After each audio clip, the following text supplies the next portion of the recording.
Bienvenidos a la tercera clase de Fundamentos de Economía. Hoy veremos la primera parte de la teoría del consumidor.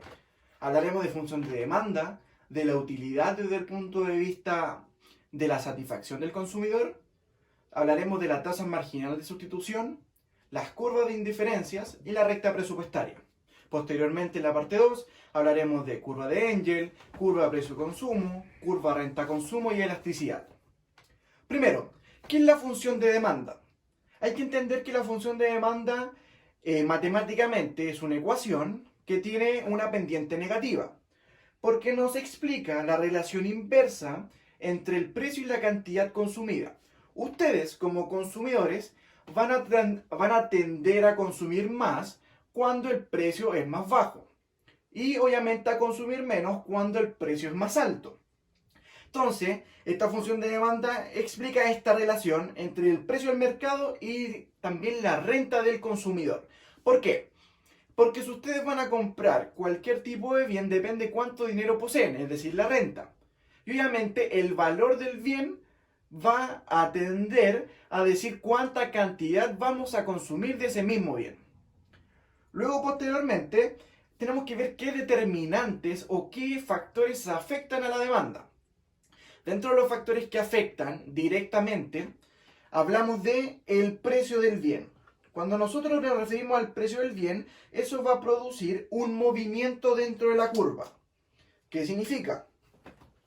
Que si nosotros graficamos la función de demanda, que es una recta decreciente,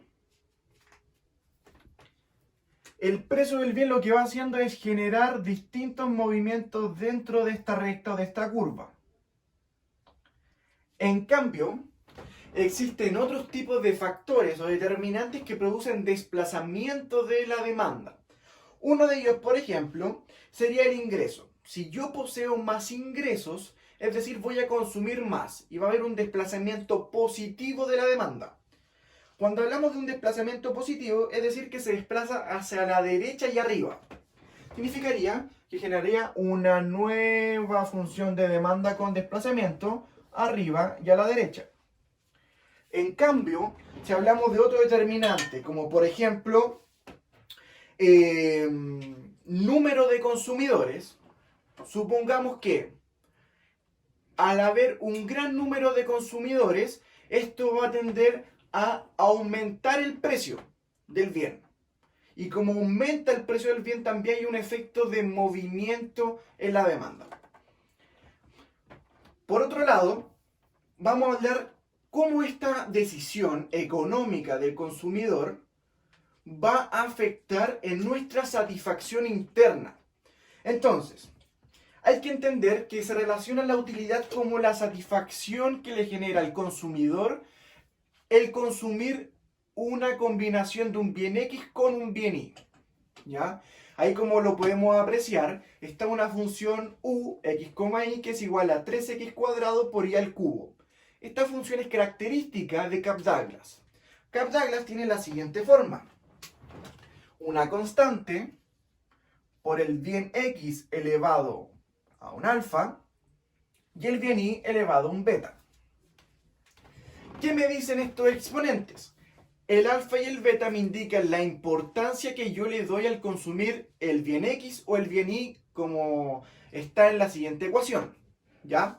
Entonces, por ejemplo, si el alfa, en este caso, es menor a beta, lo que me está indicando es que yo le doy mayor importancia al de exponente mayor.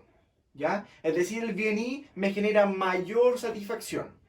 Hay que entender que este valor numérico que me entrega esta función es un puntaje, una ponderación. Por lo tanto, la satisfacción depende de cada consumidor. Supongamos el siguiente ejemplo. X son galletas Tritón e Y son galletas Frac. Entonces, lo que me está diciendo es cuánto me genera satisfacción las galletas Tritón y las galletas Frac. ¿Ya? Pero como a mí me genera una satisfacción, por ejemplo, no sé, la galleta Frac, un 7 de 1 a 10, a otro consumidor le puede generar un 4. ¿Ya? Por lo tanto, depende de cada consumidor en la puntuación que uno le radica. Ahora, para entender más allá del concepto de utilidad, nosotros vamos a utilizar la tasa marginal de sustitución. O en palabras más simples, es la relación de cuánto estoy dispuesto a sacrificar de un bien para obtener de otro. ¿Ya? Era como lo que nosotros hablábamos en la frontera de posibilidades de producción con el costo de oportunidad. O sea, al final nosotros dejábamos de hacer algo para obtener otra cosa. Es lo mismo, pero en versión de cantidades consumidas. ¿Ya? Entonces, matemáticamente la TMS se escribe como la utilidad marginal de X dividido en la utilidad marginal de Y. Hay que entender qué es la utilidad marginal. Cuando nosotros hablemos marginal de aquí al final del curso, hablamos de una unidad adicional en forma discreta. ¿Ya? En forma continua nosotros vamos a decir que es la derivada. Ya hay que entender que marginal es discreto. Es decir, cuando hablamos marginalmente es cuando hablamos de una unidad adicional. Entonces, cuando nosotros decimos utilidad marginal de X, nos vamos a poner en el siguiente caso. Supongamos que yo me como el primer paquete de galletas Tritón. Entonces, cuando yo hable que la utilidad marginal de X o de las galletas Tritón es de 2, significa que cuando yo consuma otra galleta adicional Tritón, me va a aumentar en mi utilidad 2 puntos. ¿Ya? En cambio, si por ejemplo mi utilidad marginal de Y es 10, significa que cuando yo me como mi galleta frac, que es mi bien y aumento en una unidad adicional mi galleta frac, es decir, que mi utilidad se le va a sumar 10 puntos.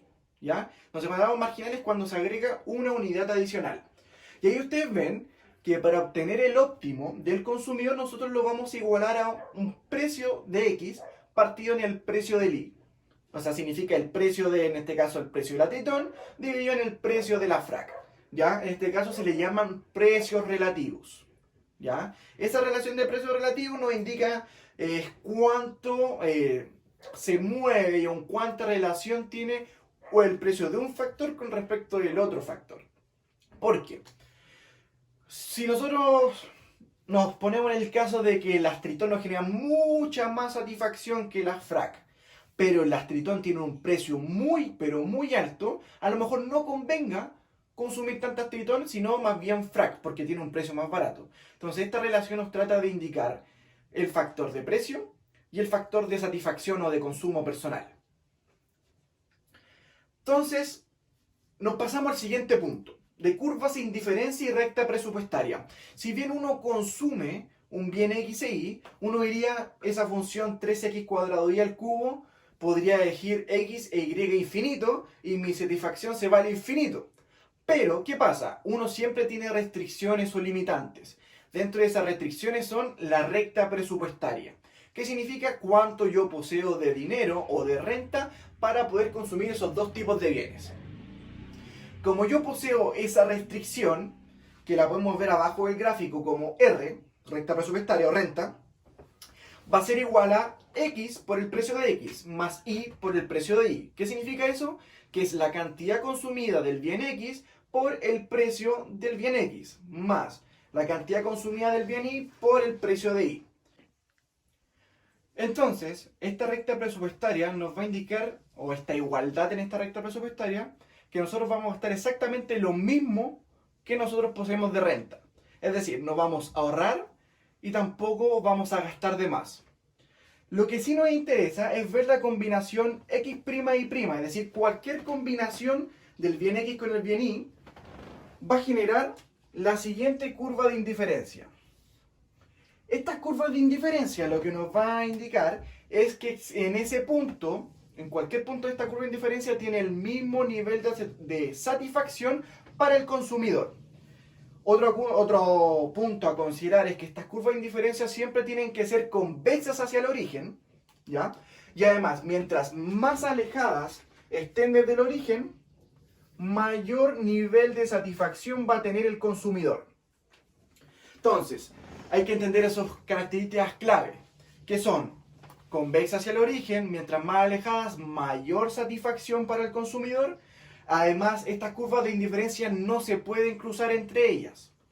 Y un punto en esta curva, en la misma curva, va a generar el mismo nivel de satisfacción al consumidor. Así que los espero en la próxima clase y también con un ejercicio de utilidad que vamos a ver dos tipos de clasificaciones o dos tipos de realizar estos ejercicios que va a ser según el criterio de Higgs y según el criterio de Slutsky. Nos vemos en la próxima clase.